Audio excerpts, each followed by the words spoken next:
politics is not a T20. It is a test game.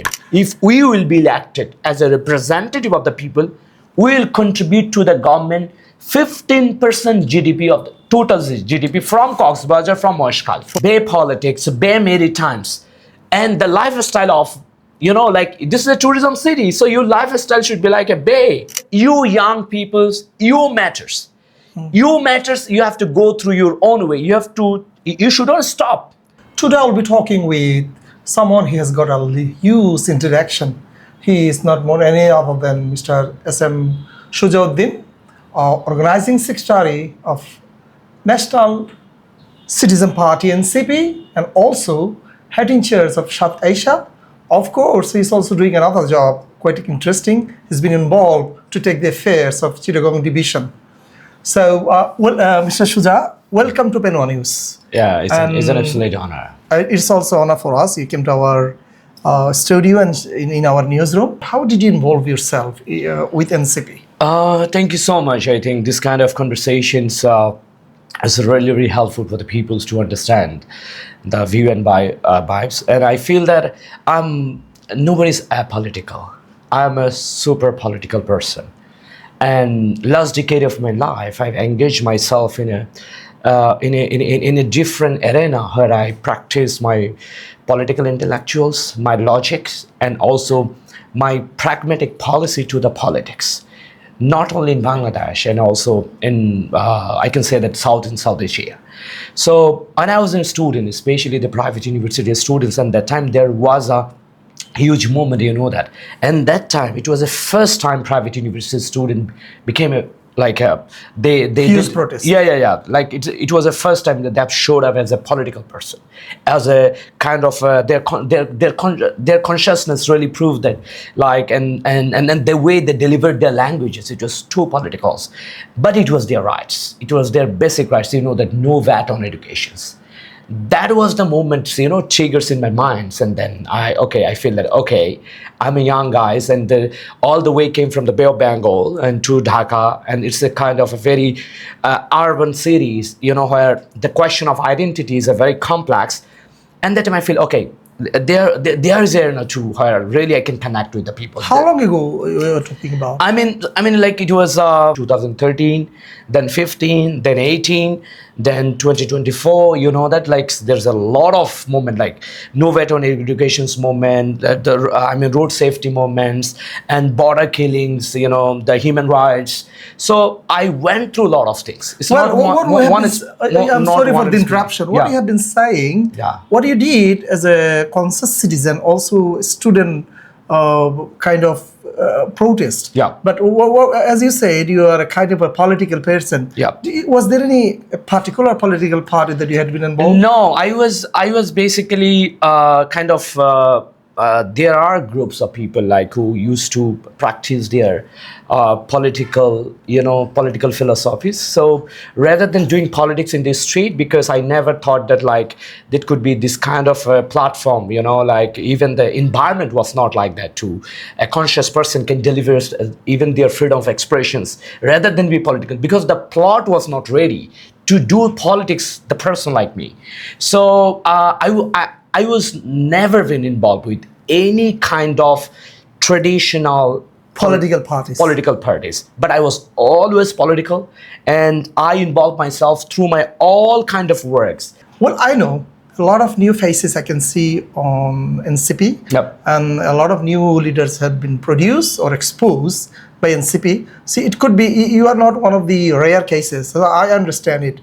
But still, I'm asking, how did you involve with NCP? Basically, I involved with the people who started the movements. Basically, I have had conversations, communications for a long time. During the July uprising? During the July uprisings. Even, that time I used to be a journalist. I independently write to the world media, even during the time of COVID.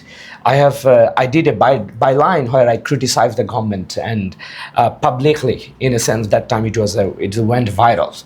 And during the time of the July uprising, basically, I was connected with a lot of people. I understand. And even I was in the street, even in Dhaka, even somewhere in Cox's Bazar, even somewhere in the policy tables, even somewhere in summers. I'm sure that NCP will do something related to election. Just an example, if NCP decides that they are going to declare the nominees of all the seats across the country, so do you expect that you will be one of them? Thank you so much. Even I don't want to say directly I'm an organizing secretary, so my role is kind of to take care of the other colleagues who are doing what, and also it's not only that I'm devoting my times to only my constituency, and also I'm frequently visiting the other constituencies and other areas, especially hill tracks and Noakhali, Lokhipur, Chittagong city, All the district in all the Chittagong districts. region. Very rare time basically, and because some of my political intellectual, they suggested me, oh, now this is your time, you have to move and you have to talk to the people. I think that the way I basically understand it's a matter of importance. The Cox's Bazar is a very, very important area, and of course the Moheshkhali Kutubdia is another important area where there's a huge development project is going on. So I feel still I'm trying to do my best, but my party and my decorums, basically they'll decide I will be nominated and I'll get nomination from the party or not. But I feel that I'm a party man, whatever party will decide, and we're doing the people politics rather than just taking the chair and take over the chair. We are making a plot for a long time to understand, really want to understand the people's voice.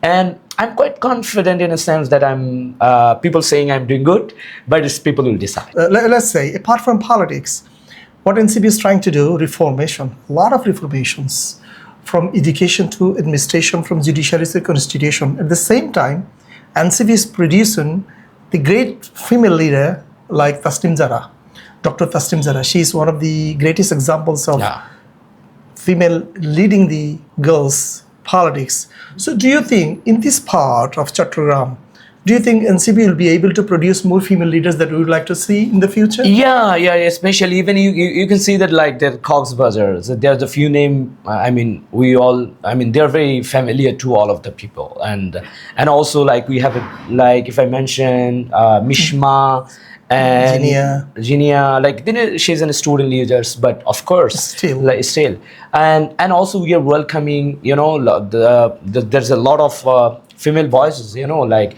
the complex is not from our side. We are open even in our mandate, even in our mentality, we are all the time open. The problem is sometimes the local issues, sometimes the individual barriers, individual obstacles, sometimes the social taboo, sometimes the literacy, but I feel that the Chittagong region, the way I'm communicating and the team we are working, and the people will be surprised, and there are more competent female leaders. I can say leaders rather than female leaders. Sure. Like they are really they're so strong and they're so organized, and I am proud of themselves. And some of them people will see, like even they will compete with other component.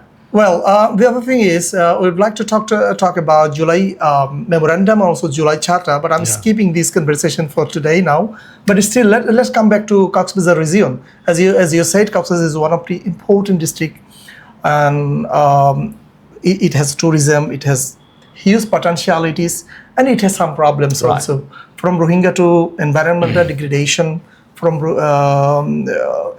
all about illegal settlements. We have so many different problems. Right. Let's come back to your favorite subject. You have been always saying about Bay of Bengal. What's your dream on Bay of Bengal? Wow.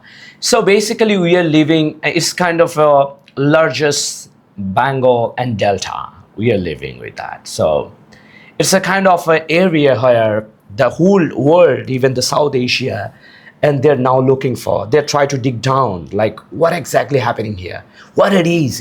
Even my area, if I talk about the Moheshkhali and Shonadi Islands, like today, I have seen some of the reports, like where they explored, and there is some sort of natural resources, which it was never revealed, and it was, never, people talk about it. All the natural resources. Yeah. And also the Bay of Bengal is a kind of, for a long time, we have never received our own things. It was all the time we discriminated by the Portuguese, we discriminated by the British, we discriminated by even some sort of Burmese, we discriminated by the Arabians people. For last 300 Yeah, years. yeah, yeah. For a long time, you know that. I know you are one of the historians. So what it is? Suppose we have a source of no grounds. So the question is, who will get the access? If somebody from India who has a technology, they'll get the access. No, it's against of our popular sovereignty. It's against of our maritime securities. So the people who belonging for a long time, our forefather, like I can say that I'm a son of fisherman. I'm a boy of Bay of Bengal. I can say that. So our forefather, they have the experience and they know what it is, and they're communicating for a long time and they have the experience things. But because of the policy, we all the time discriminated by the other people. So suppose there's a lot of multinational company, they're digging down and they are basically, I can say that they looted all the fishes and other things from our Bay of Bengal. So this is in politics, where we talk about. Second, there is like, if I say the salt, even the people are smuggling, and a lot of even the policies, the Indian people, and they're doing supply in the salt. But we have the salt, which is very rare. So if you make the industry of the salt, I can say I that think we have got some desert. industry on salt. Then we No, even there is no as realistic things, which is had happened. It's a kind of ad hoc basis. If I talk about how you explore, and I have shared many times, if I will be elected, if we will be elected as a representative of the people, we will contribute to the government 15% GDP of the total GDP from Bazar, from Moheshkhali. for the country. For the country, because if you explore the blue economy is not just eating fish, I know. it's not just digging down, and it's something really rare things you have. But you said Yeah, so there's technology. What about the technology? Yeah, I mean, what did you mean? I mean, technology means, like there's a some sort of, suppose if you gonna do to deep sea fishings, you have to use some sort of technology. So it's our boats and our traditional architect even can't explore. But sometimes you can do that. You can keep your basics. You can give access. Like I work with one of the group of fishermen, during the time of fascist regime. They basically destroy the rights of fishermen. Right. And there's some sort of community group they have destroyed, just giving like as like they're begging, and they're just giving to them. But I feel that there are something, I call it bare finance. Bare finance. Bare finance, bare politics, bare maritimes, and the lifestyle of, like this is a tourism city, so your lifestyle should be like a bay.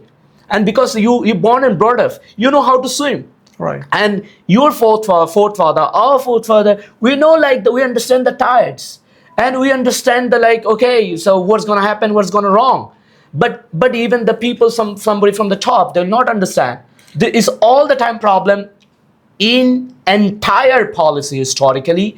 Those who make the policy based on the Bay of Bengal, they never included the people from the bank of Bay of Bengal. You literally meant that we didn't get the opportunities and the facilities we couldn't get by using our sea. Yeah. This is the best asset. Yeah. And this is also a large subject. Yeah. So if you keep talking about it, it needs hours Yeah. and hours to Right. be continued. Let's say another interest where you have grown another interest in Rohingya refugees. Yeah. So if you also talk about the Rohingya refugees, their miseries, their problems, it cannot be finished today or tonight. But what I would like to say, what about the dignified, secure repatriation?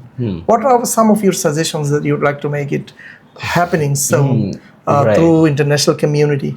Great. So we are the first political party in the history where we endorse Rohingya issues in our manifestos. Great. And also the Bay of Bengal.